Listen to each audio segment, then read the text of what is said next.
What's up, everybody? And today we're checking out anti-drone rifle rounds, military and civilian use. This is by Garand Thumb. Now, I haven't watched one of his videos in quite some time now. I think it's been over a year. He did some absolutely fantastic videos on the rifles that the US military is going to have. In fact, I saw a video of him doing a review on the KS1 or the KS3, whichever variant that you can get as a civilian, which is the same rifle that the Royal Marines have got now. I haven't actually watched that video. Maybe I should watch that video. But he's absolutely fantastic when it comes to military equipment, right? And reviewing that stuff. We've watched quite a few of his videos in the past. And with the rise in drone warfare, which I think is going to be kind of like the major player in most militaries now, it's interesting to see how to fight against it. We've spoke about this so many times when watching footage about Ukraine. In fact, I was playing Battlefield 6 the other day, and I'm like running around, and you hear a drone, and you're like, oh my God. And you don't know what to do. Shooting a drone with a regular round, it must be just insane. So we're going to watch this bit of technology, these new rifle rounds that are for anti-drones. I will leave a link down below to Garand Thumb's video. If you've not already gone and subscribed to his stuff, go and do it. You'd be silly not to. His videos are fantastic. Before we get started, though, check out Chug. 10% off, link down below, for the best tanker in the world. Look at these things. They're absolutely fantastic bits of kit. Handmade here in the UK by a small business, supporting small businesses, using sustainable materials. The insert unscrews, and you can put that in your dishwasher. If you know, you know. If you've bought a lot of these in the past, like I have, you know how game-changing that is. Free customization, free bag, ships to America. Go get yourself one. Also, if you haven't seen, I developed a drink. I actually developed this. It took 2 years of hard work. It is a wild berry-flavored energy drink utilizing functional mushrooms. If you're in the UK, you can buy it right now. If you're in the US, let me know if you want me to release it in the US. We're weighing up the pros and cons to the cost of that. Yeah, and check out all the socials. If you want to get a hold of me, socials down below, at originalhuman_ and at Drink Morale. Best places to get a hold of me if you want me to react to some videos. Delish. But for now, let's pull this up. Let's turn on subbies and let's see what he's up to.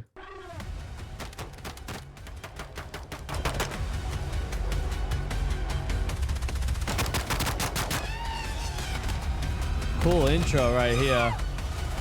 Oh, someone's at my door. You good? Stephanie's come to visit. I don't think she wants to know about anti-drone warfare technology, though. She says no as she walks out the room. Well, that sucks. Warfare has changed very heavily in the last 5 years, and nothing has changed it more than the introduction of drones. Both True. Hovering drones for ISR, FPV drones, everything has changed. And more so now than ever, countries, militaries are looking at counter-drone technology. But oftentimes for the guy on the ground, there's not a whole lot of options to use. So in today's We've seen them new rifles that the security around Trump have now. They look like weird Halo sci-fi rifles. They're actually anti-drone rifles as well. video, we're going to be taking a look at the actual weapons that you can carry, the ammunition that you can use that could provide a good defense against drones. Now, to help us with these videos, we have two individuals on here. So go ahead and introduce yourselves, please. I was a American national. I fought with Ukrainian Armed Forces for about a year. I worked in the direct action capacity, primarily on infill, exfil, doing counter drone with a shotgun. Sir? Interesting. I'm also American. I fought in the ZSU, a couple of different units, initially with trench assaults and then with developing drone systems and aerial repeaters.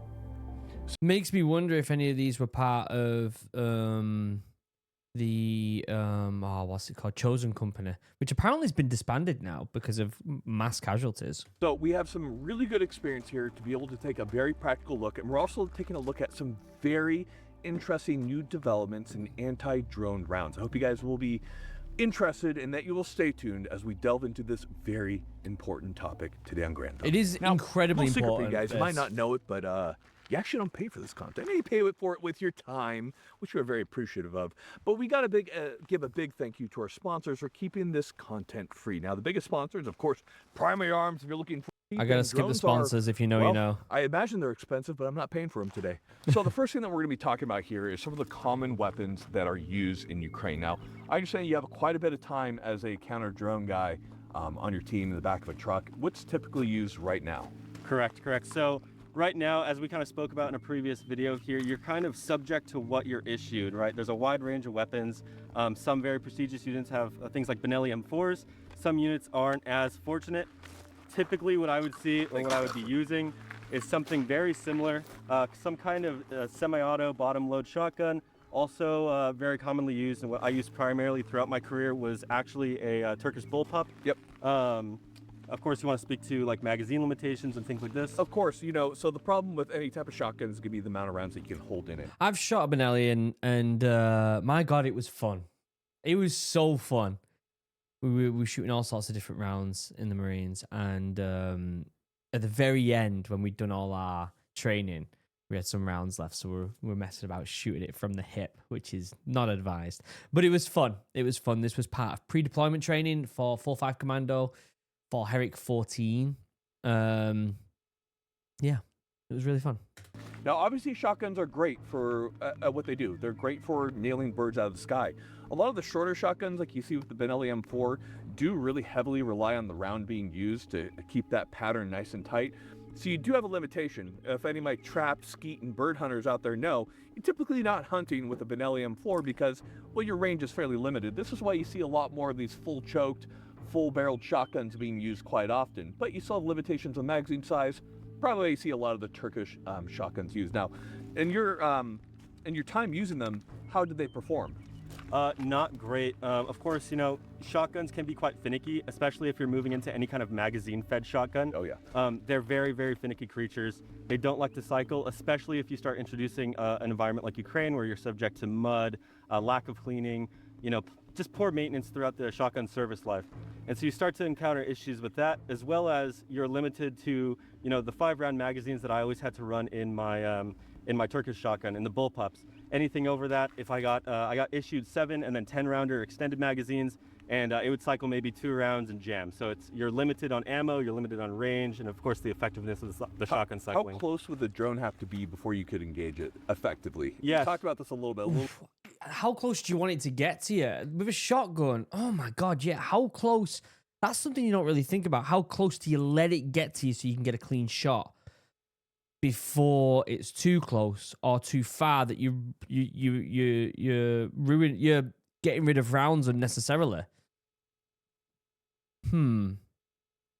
That's an interesting take. Bit of a pucker factor here. Exactly. So like your responsibility when you're on the back of the truck is to obviously take down the target and neutralize the threat that's coming towards you. Of course, your sight is going to be much more effective at range than the shotgun is that you're holding.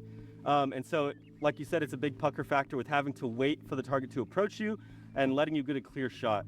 And so it's you're seeing typically between 30 to maybe 50 meters at a maximum distance with a 12-gauge shotgun. You know, and those drones, we're talking like a 7-inch drone, a 10-inch drone, which we'll talk about in a moment, guys. We're talking 50 to 90 miles per hour with a payload on them. That's closing in at 30 meters to you very, very fast. Yes. That's not a whole lot of reaction time. No. Now, obviously, So you're probably only getting 1, maybe 2 shots off. If it's coming full pelt at you, this drone, and you've got to wait for that very specific range, you're only getting 1 or 2 shots off before it's on you. That's scary. so you've made it work, and soldiers in Ukraine have made it work from what we've seen so far. But obviously, carrying a shotgun with you, carrying that ammo, there are some limitations to what you see with shotguns. So one thing they'll also be introducing today is going to be the drone round. So the drone round simply fires out of your typical 5.56 rifles. Here's a drone round right here. Looks like a 5.56 round, but performs like a very high performance shotgun. So what's really cool about these guys is obviously we have a military variant, but we also have a commercial variant that, as of filming, should probably be fairly close to being released, which means that you can have your very own drone rounds. So we've talked about this a little bit. But how does that work then?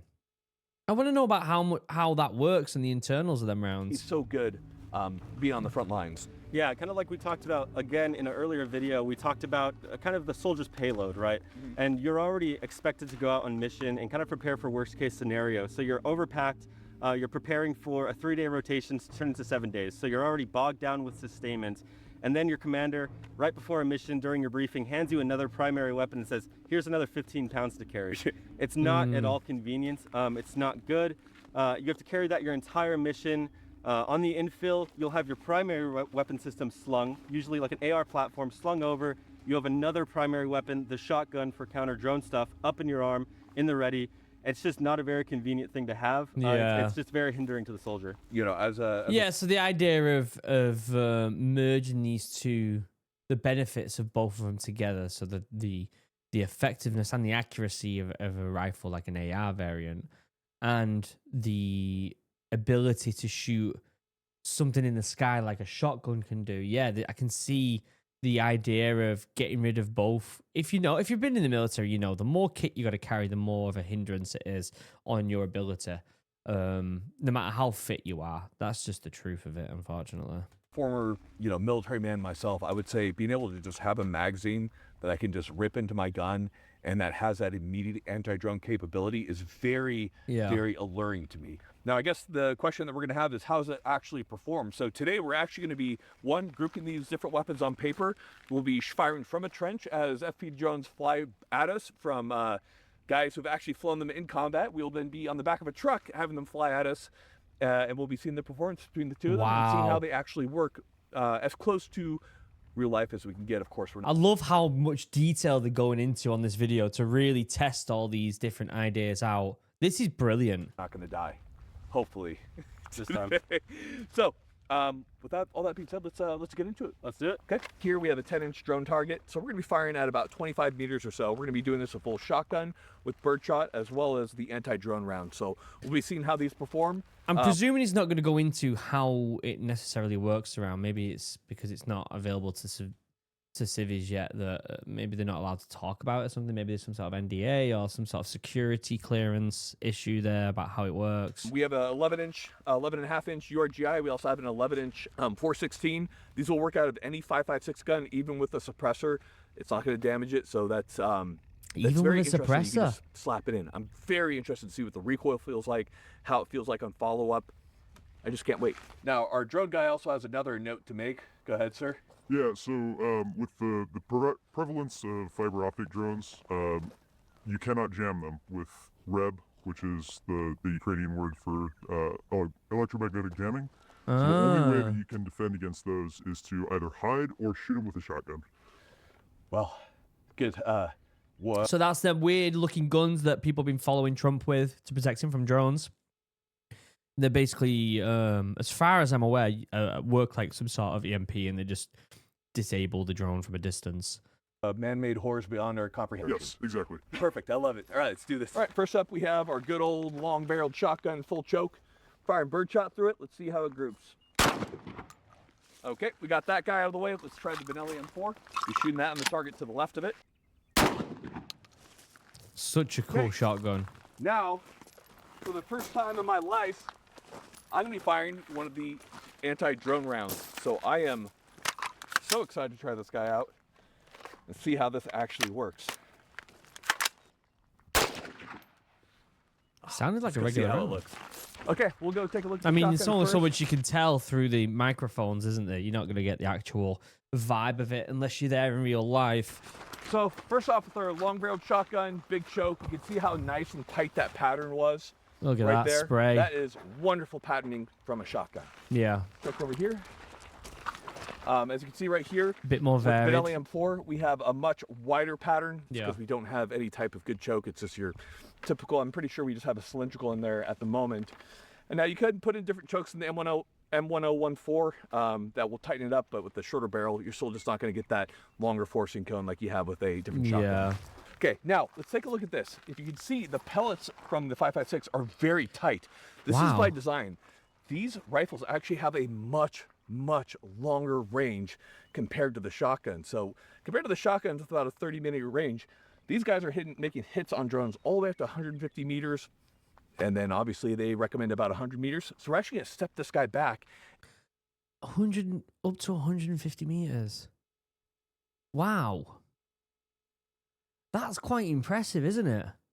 And so basically, basically what they've done is they just want a more accurate, a longer range shotgun. That's what they want. That's what they wanted here, because you've got the ability to be more accurate with an AR. Wow, that's really interesting. And show you the capability of this to make very long shots. Let's do it. So what we're going to do now is we're going to be firing at a much farther range to show you what these are capable of. Now, on the 10-inch target, we're going to be firing 1 round. And then on the left target, we have a 7-inch drone. We're going to be firing about 5 rounds to show you the patterning that you can do. And what's really cool about these is you can just rip these auto, just flood the sky. So let's see what it Wow, looks yeah, like. you can, can't you? I forgot the actual capabilities of an AR compared to a shotgun is you can have a 30-round mag in there, and you can just absolute spray and pray. That feels just like 5.56 and it functions fine. We don't have any type of strikes within our suppressor or anything like that. Looks perfect. Now, I do have a previous Brafel strike, but that's not from the birdshot rounds right here. Okay, let's get a little look-see right here. Now, here's Just range safety there. Obviously, Garand Thumb is a unbelievable professional. If you're using live rounds, don't look at the end of the rifle like that, okay? the thing to realize as well is that, yes, shotguns can fire further with specific ammo as well. Your typical birdshot's not going to have much range, which is what makes this so cool and so interesting. Let's take a look at this. So once we fired our guy out to here, we got our pellet strikes on here, and if we take a look over on this, once we fired about 5 rounds, still getting my grouping here, you can see how we're able to easily pepper that area.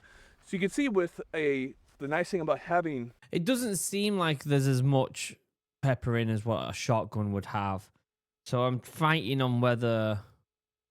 how effective this would be. Obviously, he's going to get into this now with a drone, like shooting it at actual moving drones. I think that's going to be the big tester here. Your anti-drone rounds is that, well, you can just use it in the same weapon system. Now, the big question is how does this actually work in practice? Before we get into that, let's see what these drones are actually capable of and how terrifying it sounds.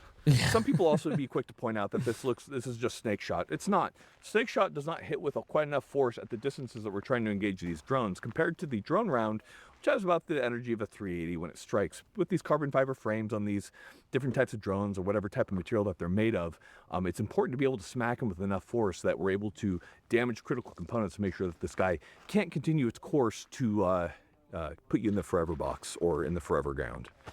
So if you wouldn't mind speaking a little bit to drones, obviously you have some very unique experience. Tell us about what we're looking at here and some of the common ones you will encounter. Yeah, so this is a pretty typical 7-inch FPV. These unloaded will go about 60 miles an hour on average, depending on the components that you use. Unloaded, that is. Bearing in mind, if you're on the back of a truck or if you're in a war zone, they're not really going to be unloaded. They're going to have some sort of explosives on them, so... that 60 mile an hour is going to be dropped maybe 40 mile an hour. Still really fast. Still really, really fast. But definitely a lot slower than 60. These days we're seeing more 10 and 15-inch FPVs. Oh, okay. But Wow, these yeah. would carry a pretty standard RPG-7 armor-penetrating warhead. What's the speed that you're seeing on the 10 and 15-inch? Probably. It's about the same, but their payload is a lot. Oh, how terrifying. Yeah. What are you typically putting on those? Is it actual manufactured explosives or? Yeah, so the Ukrainians are basically cannibalizing. I've just noticed that the guy on the right, his friggin' badge says, "All my friends hate drones." Standard munitions and repackaging them so that they can be put on different drones. So we'll see everything from like traditional explosives to thermobarics to tannerite to everything that blows up. Now, we're talking about FPVs here. When it comes to like your hovering munition, like Mavic drones, like is there a lot of drops still being done, or is it primarily FPV? No, drops haven't been a thing for a while, partially because DJI is very easily jammable. They only operate on 2.4 and 5 gigahertz for the most part. So it's very easy to counter those with EW. Okay, makes sense. Well, sure we. So there you go. They're not using DJI as much anymore. It wouldn't surprise. I mean, they definitely are still using them because that's what they're getting funded with. But they're obviously using these much cheaper, custom-made drones that are probably, for the most part, a lot of the components are 3D printed. Obviously, it's got carbon fiber on there and stuff, but I bet it's significantly cheaper than a DJI drone. Let's see what this is like when it's coming in from about 200 yards, and so we can see the actual speed. Yeah, they only get louder.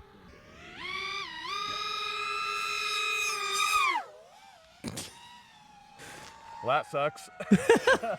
Oh my god. Can you imagine waiting until like 30 meters with a shotgun? Yeah. Oh my Fucking god. terrible, dude.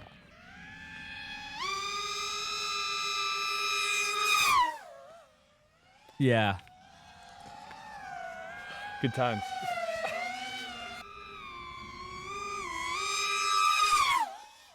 Hey, show us how maneuverable these things are.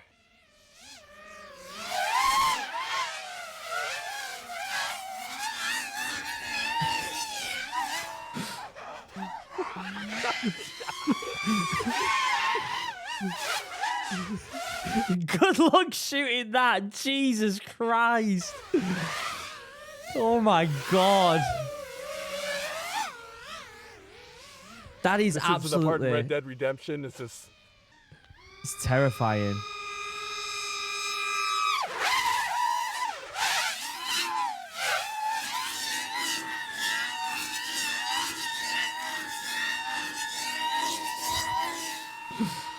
POV, me getting killed by a 17-year-old.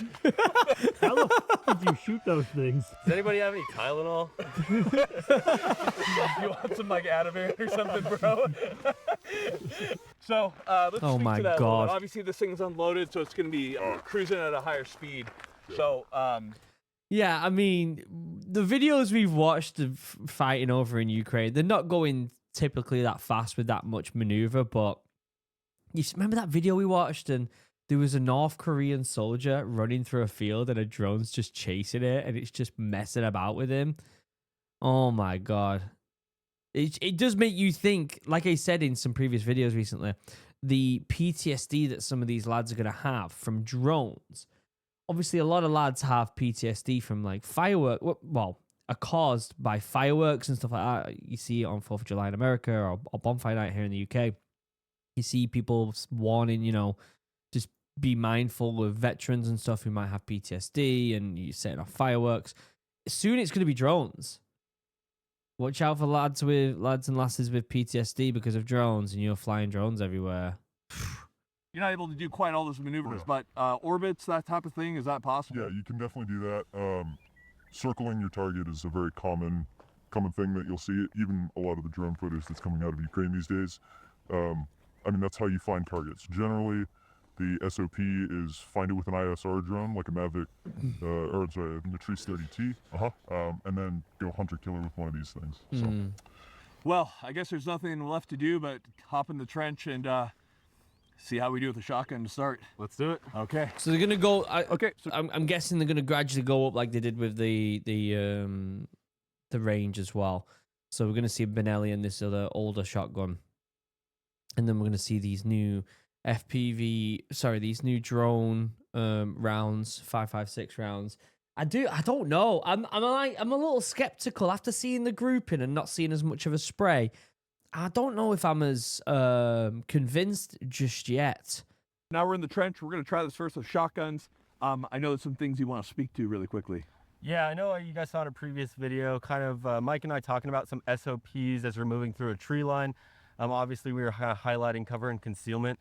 In this instance, it's a little bit different as we are in a simulated friendly position. So, you know, cover and concealment and stealth isn't as much of a priority.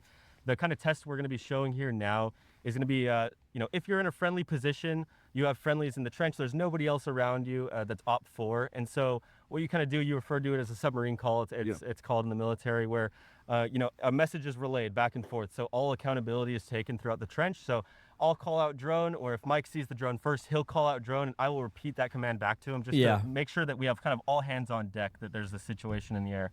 That's quite a Bobby Basic military technique, if anyone hasn't seen before. Cool. Well, there's nothing like the now. Let's do it. Let's do it. Drone. Drone!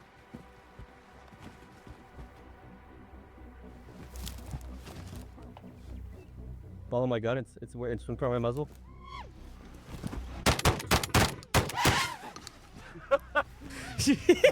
Your secret anthem is like, Jesus Christ. Where am I out? Oh, I'm out. Wait, can everybody pause war for a second? Guys, time arrow. Drone. That's the thing. The limitation of the amount of rounds that these rifles can hold is just.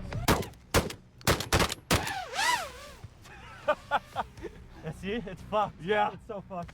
That's so fucking hard. Drone. Drone. There it is, right. Yeah, I see him.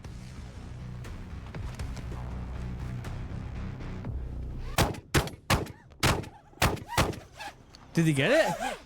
Nope. And we're dead. Now we're dead as fuck. It just goes to show, like obviously I'm trained, former British Royal Marines Commando. Garand Thumb, even though like I'm trained, like I haven't shot in a while, Garand Thumb shoots on a regular basis on his YouTube channel. This guy is a professional.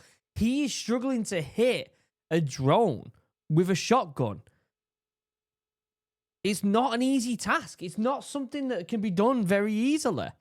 This is a very, very difficult situation that we've got here now with modern warfare with these drones, is that they are so fast, they are so small, they're so agile that even some of the best shooters are struggling to hit with a weapon that is designed to shoot things from the sky.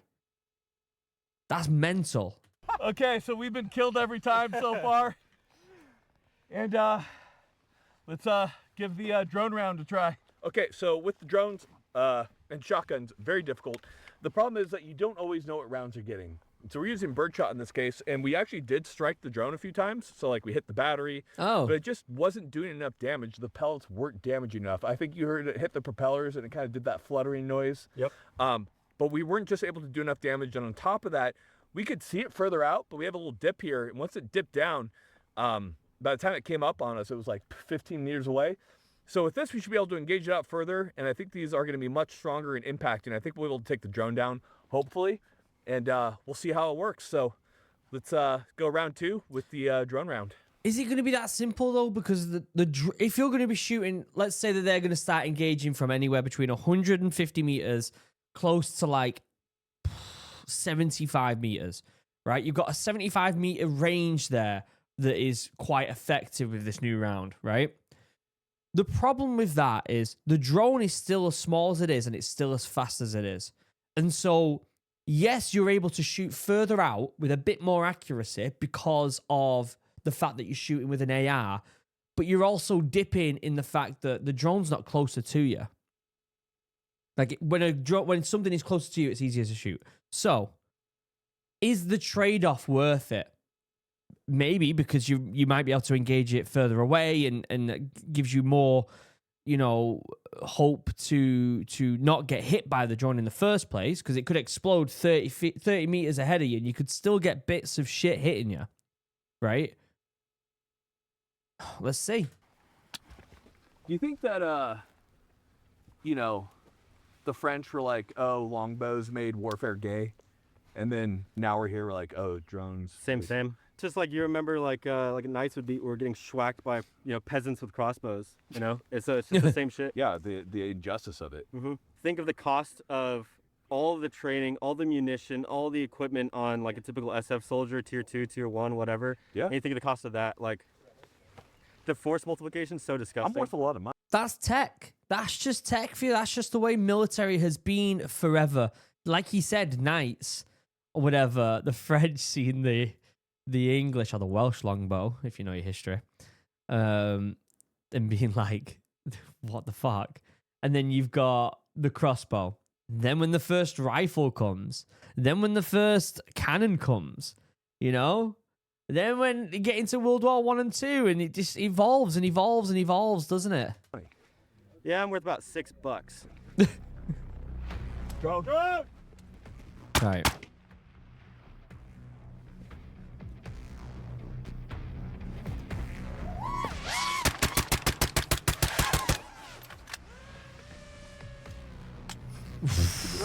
Run!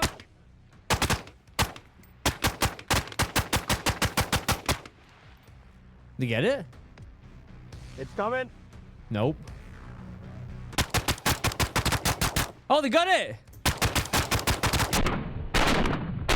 So I think the major payoff with this then, from what I've just seen in that clip personally, what I think the major payoff is the fact that you can just go and send 30 rounds downrange. You can send 30 rounds with a shotgun. You've only got a few before that's it. You're done. It takes you a million years to reload it. With this 30 round mag, you can just fucking get the rounds down. And you don't have to be as accurate as what you would think if you were shooting something that far out, 75 to 150 meters. So they got it.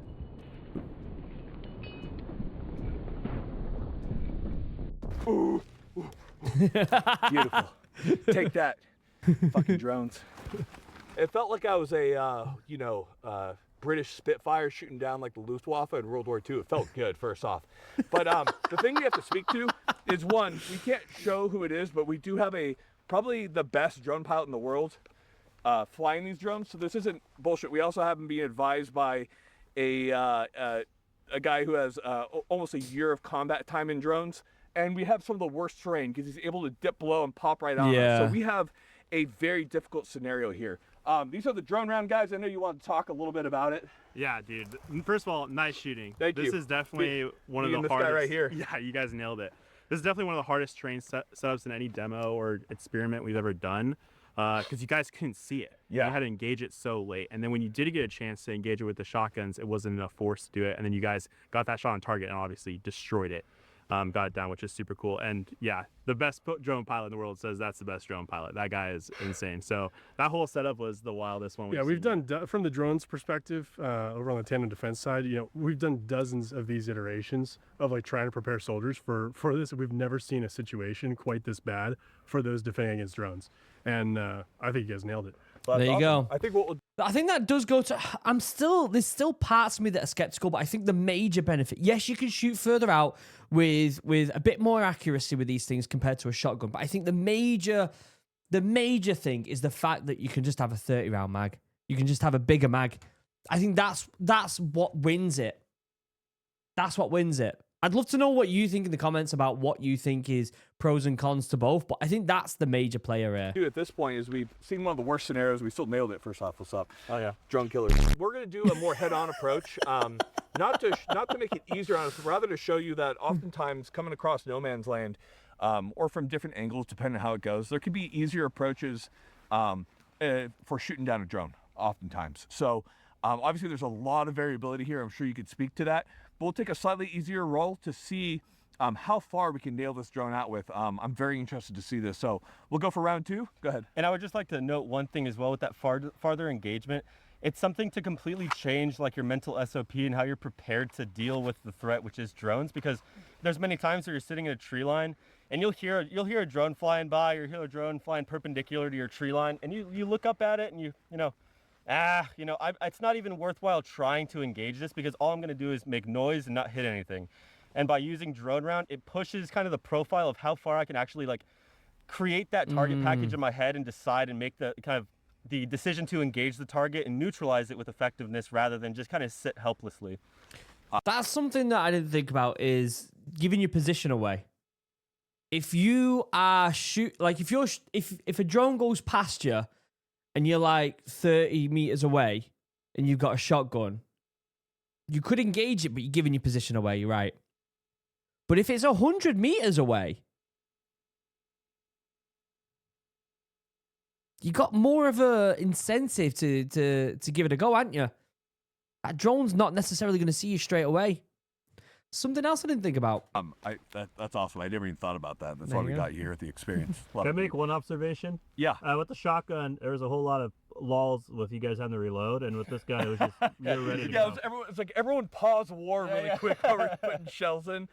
So this is definitely more effective. So let's see how far we can push this out. We have to change the angle slightly so we don't, do some things safety-wise.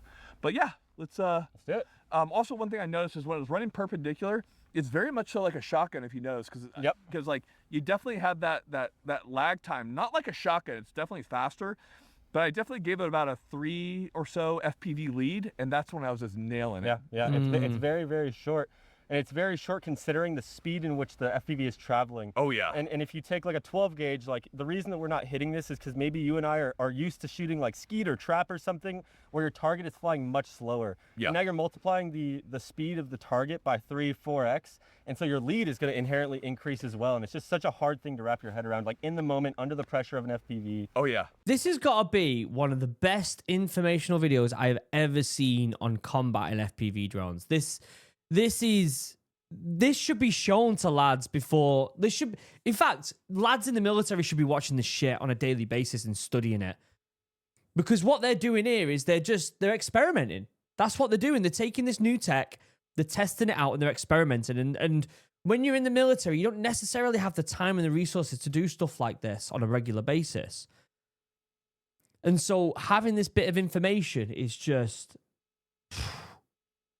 Like, I know lads in the Royal Marines now, they should be watching this shit. If I was in the Marines, I would have been absolutely lapping this shit up, taking notes, speaking to my boss and being like, hey, is there any, if we're doing this or if we're going here, what are the chances of this type of round being implemented? Have you watched the video? Like, my God.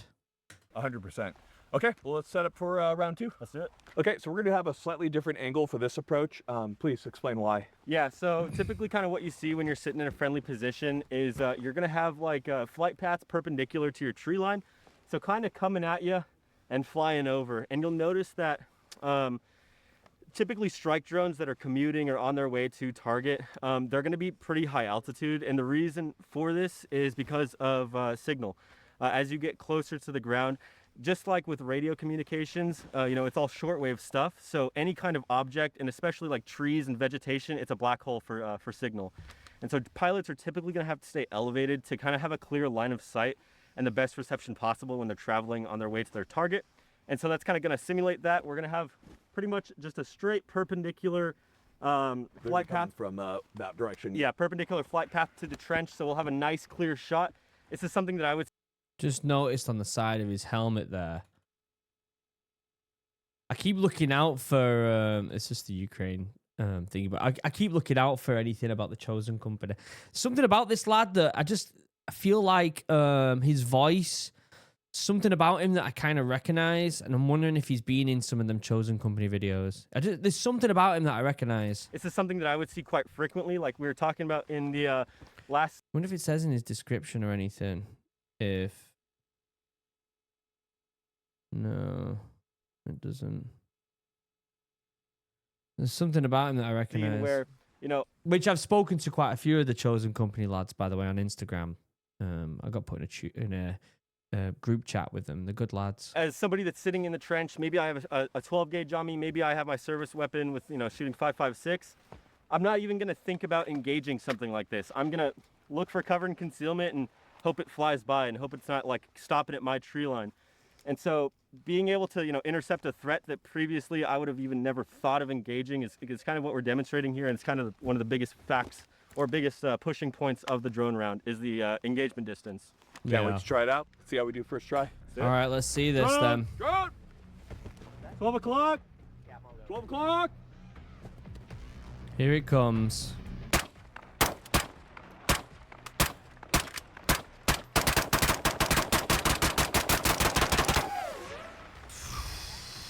That thing was coming out my direction fast. I'm kind of glad you didn't get it. Drone! Reloading! It just goes to show how difficult these things are to shoot. It would, it would be nice if they put some sort of heavy payload underneath it and give it more of a accurate representation of it carrying an explosive.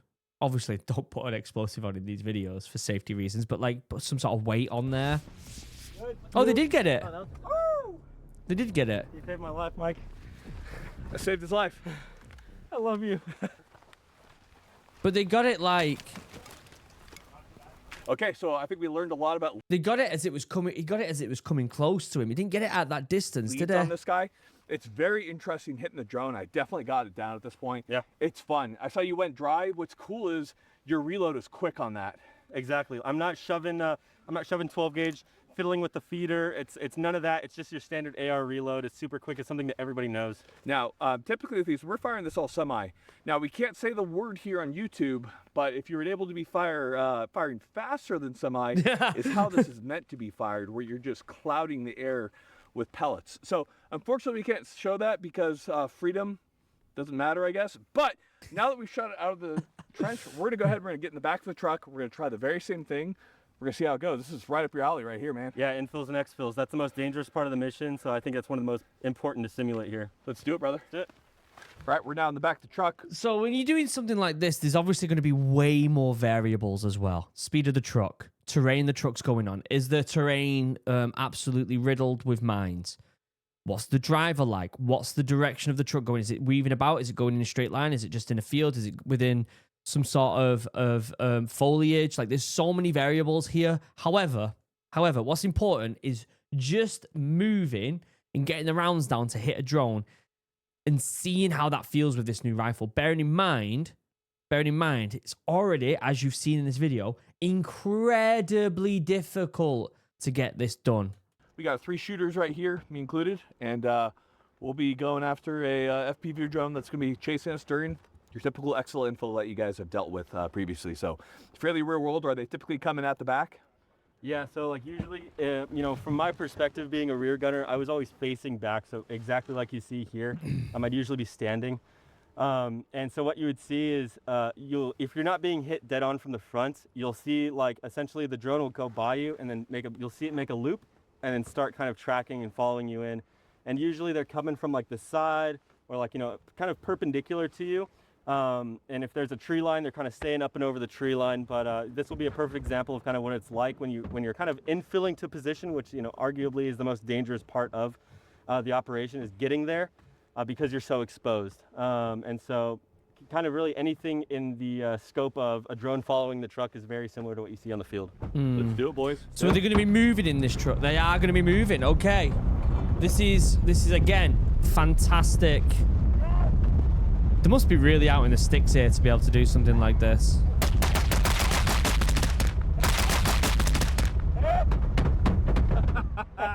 So there's 3 of them there getting the rounds down, and they must have hit it. It wasn't that far out, was it? The distance actually wasn't that far. But again, the major player there is the fact that the 3 of them lads were able to just put the rounds down like quick. And I honestly think that's the major player to get this done. I think that's the main reason. Whew, that felt good. Yeah, that was definite chassis damage on that one. Yeah. Dude, it popped out of nowhere. It popped out of nowhere, close. It was like, holy shit. I saw it because you pointed at something like a bird or something. No, it was another. I thought it was another drone. Yeah, I saw the hawk circling there. I'm like, nah, it's gotta be a hawk. All right, sir, you're the expert. Tell us what we got here. Well, obviously our round just sliced right through the frame right there and lopped off a motor. Brilliant. Yeah, that is. Beautiful. Drone can't fly with 3 motors. That's pretty easily repairable too, right? Oh yeah? Yeah, it's just another frame. It's not even the whole frame either. It's literally the arm. Yeah. Yeah, and you have a prop, this motor. Wow, look at how it peeled back the bell housing of the prop, or the motor. That's really cool. Oh, that's neat. Oh yeah. Dude, these rounds are so easy to nail these guys with. Mm-hmm. I was surprised. Like, how many shots did we get off? Maybe 5 or 6? I got off 3. Yeah, like we're just like, it just dropped. I really got a feel for where to lead it now with these rounds. Yeah. It really isn't that difficult at all. At that distance, it's almost pretty. It's like you said, just a couple FPVs off of it. Yeah, no, literally. That was, this is fun as hell. This is like skeet shooting Yeah, it is. steroids. Yeah, it really is. It's high consequence skeet shooting, yes. Exactly. Well, we're gonna do another one. We're gonna have this one coming in a little bit further of a distance, and we're gonna see how we do there. So kind of. This testing is phenomenal, isn't it? However, and I've said it in the previous shoots where they've been successful, for the most part, they've been successful when the drone is within the vicinity of where you would be able to hit it with a shotgun. So that I'm not seeing a benefit yet to be able to shoot 100 to 150 meters out. I haven't seen that benefit, right? It's always been relatively close still. However, and I've said it a billion times now, the benefit is the amount of rounds you've got in the mag. I'd like to see if they're in this truck now and they hit it at a distance. That'll be the teller for me that this is miles better than a shotgun. What we were explaining, like when we were in the bed of the truck talking before we went on this simulated infill, You'll see that flight pattern is very common where they'll come in and whip around to you and kind of catch you and start following you. That's pretty realistic, although as you could probably speak to it, it's done a bit slower. Imagine 2 or 3 kilograms of explosives on top of the weight of the drone. They don't fly as agile. But What other you're than that, saying is we're going up against a harder enemy right yeah, now. basically what we're saying is we are Chads. It's really cool if you look at like the actual damage. With 12 gauge, you would really never see like complete arm separation unless like That's another thing as well. Like, you're not going to see that much damage with a shotgun, are you? It's pellets. So they took the whole arm off there. Significantly more damage that can be done with one of these rifle rounds, these 5.56 rounds instead. These, what are they even called? Anti-drone rounds? Is that what we're calling them? you got the craziest shot in the world and multiple pellets hit like this carbon fiber arm. Like this is like extreme damage. Like there's a lot of the times you actually have hits on drones like we saw in the trench where it damages the drone, but it's not enough to like make it unairworthy and take it out of the sky. Like you'll have even if you like sever an inch off this prop, like it'll still fly. It'll still fly. So just the amount of destruction, and I guess that goes into the ballistic side of things with joules and how much force you're actually driving with that round. That is a really good point. A lot of people don't think about that with birdshot and or whatever rounds are getting out there. Here we go. You can barely even see it. My mouse is bigger by a magnitude. It's right there, which you might not even be able to see with your screen.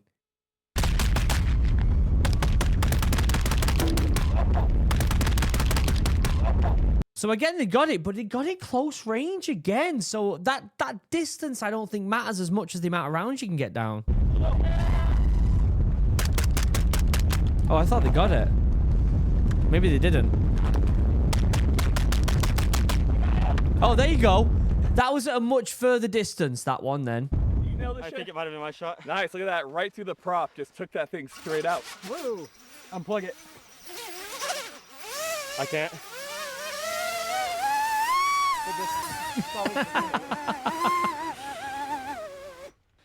Is this a little pissed? Was this where you just shoot it a few more times on the ground? So we have two. We have one complete prop hit, folded, and then we have another hole right here through the prop. So 2 props. I don't see any other damage. Nice. It doesn't really take much with these rounds.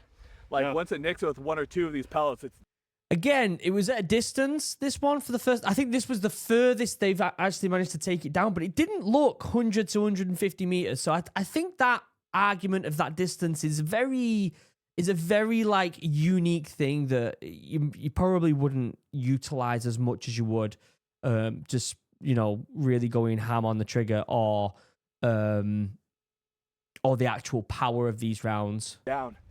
That wasn't too bad at all. Good shooting, boys. Good shooting, boys. I got a misfeed on one of mine. That's just AR-15 stuff right there. But that was good times. We gotta do it again. That was hell of Alright. fun. This does look really fun. I'd love to do this. Right side, round.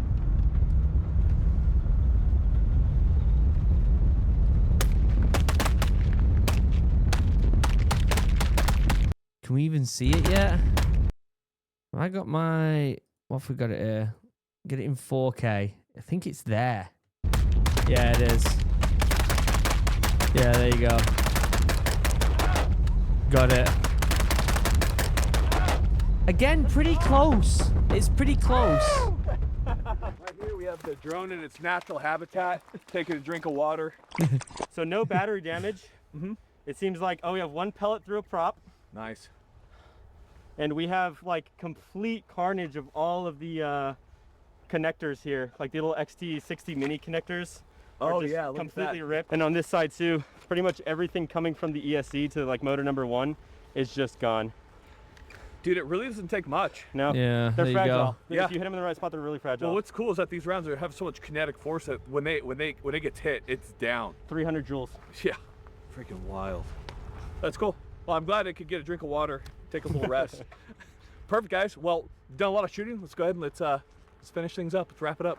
So, Honestly, I think this might be one of the best videos I've seen on the internet when it comes to combat with drones. This is absolute textbook. This should be shown to military. If the lads aren't sat in the grots watching shit like this, then I don't know what they should. Well, they're probably pissing about, but they should be watching shit like this because this type of knowledge is invaluable. And I think that after seeing this type of stuff, it does make me wonder what these 5.56 rounds can be put in. I just dropped something off my pen? Can it be put in? Can it be put in a SA8? I mean, the 5.56 rounds are maybe, but like they could probably go into KS1. So can we get these types of rounds to a lot more lads on the ground in Ukraine and stuff like that? I think that would be fantastic. We've done a lot of shooting at this point on drones. I think we've learned some pretty good things. Now the shotguns definitely work. I would say this 5.56 drone round is it. Yeah. I really can't argue against this thing. It just makes so much more sense. Please, gentlemen, you have a lot more experience than I do countering drones. Give me experiences. As far as like just like user operation, right? So like you can delve into the obvious things like how comfortable it is not having a secondary primary on your body. It's a lot less stress. It's a lot easier, especially when you're bouncing around inside of a truck. If I had this 416 slapping me in the face, and it's hard. It makes your job harder to do. And the fact that I can reliably strike targets, like we had 100% success rate. Yeah. And on the other side, behind the screen, behind the goggles, as a pilot, you guys have a much higher success rate against us than we do shooting drones out of the sky. And you see much more footage come out of drones impacting vehicles than you see the glory footage of people shooting drones out of the sky. And so the fact that we can come out here, we have I don't know if you've ever shot drones out of the back of a truck before. Yeah. So I haven't. Yeah, so we have me and you and a guy that has no experience shooting at drones, and we can have 100% hit rate is incredible. It's crazy. It does make you wonder, is there any other unconventional bits of kit that could be utilized against drones? Like a massive water spray cannon. It's not realistic. I'm talking like mounted on a vehicle. Like if you could mount some sort of water cannon on a vehicle that could just fucking spray water like you see in them videos so it takes people out. Or maybe like a giant net that can be thrown, or some weird unconventional thing that could be put on vehicles, I think is really cool. There's more room to play around there. But when it comes to the individual, if you're just one section, one fire team, and you're in the trench and the drone's coming towards you, these rounds, they could 100% save lives. Yeah, I'm pretty sure I nailed that thing once. I'm feeling pretty good about that. You kind of get the hang of it pretty quickly. Please, sir. Yeah, as far as, it might be kind of hyperbolic to say, but I would say we have like a 20% shot for shot improvement over the shotguns. And when you're carrying as much ammo as you can in an AR platform, suddenly your odds jump up exponentially. So I think it's, I'm pleasantly surprised. I am too. Yeah. I think you said this pretty well, but like having like a 40 round PMag just full of, drone rounds, just having that on your belt or something and popping that in on an exfil, infill. Yeah. This is something I'm going to be adding to my kit personally. This will be something I permanently have because drones are not going away. They're only going to get worse. And I think it makes perfect sense to have this capability in your gun. Right. I really can't say enough good things about it. Yep, absolutely, man. Well, So we did say at the beginning that these rounds are going to become available for civvies. I don't think there's too much more to add other than this rocks. I think this is a really good addition to the counter drone capabilities everybody has. Guys, thank you so much for watching. We're always happy to bring out new military technology. Final thing for you guys to be a little bit of dad advice. We actually haven't gotten dad advice from our mysterious masked man right here. So give us a little bit of dad advice, a little bit of life advice for our audience right here. High speed, low drag is not necessarily the way to go always. Sometimes you need heavy stuff, and yeah. You never know. You never know. Appreciate you, brother. All right, guys, don't forget our Patreon. Patreon has all the best stuff that we don't want posted. More importantly, game night. Me and Sawyer see how bad we are at BF6. We actually, we're pretty bad, guys. The point is, thank you so much for watching, guys. We got nothing else for you. I honestly cannot get over how phenomenal that video is. That's absolutely blown my mind. That the quality of that video, the testing, the rigorous testing, the variance of the testing in different scenarios, whether that be on the range, whether that be from a trench, whether that be from the back of a truck. The variance of the rifles they're testing, they're going with the old shotguns to show it, with the Benelli as well, to show what they're capable of, and then going to the AR platform. Honestly, phenomenal video. I don't know if Garand Thumb ever watches these reaction videos and stuff, but if you do, mate, fuck, well done. Well done. That is some of the best on YouTube. It really is. I can't praise it enough. There's a link down below to the video. Go over to the video, give it a like and subscribe if you haven't already. Check out Chug, 10% off, link down below, and go get yourself morale if you haven't already. Other than that, I love you all. Have a wonderful day. Goodbye.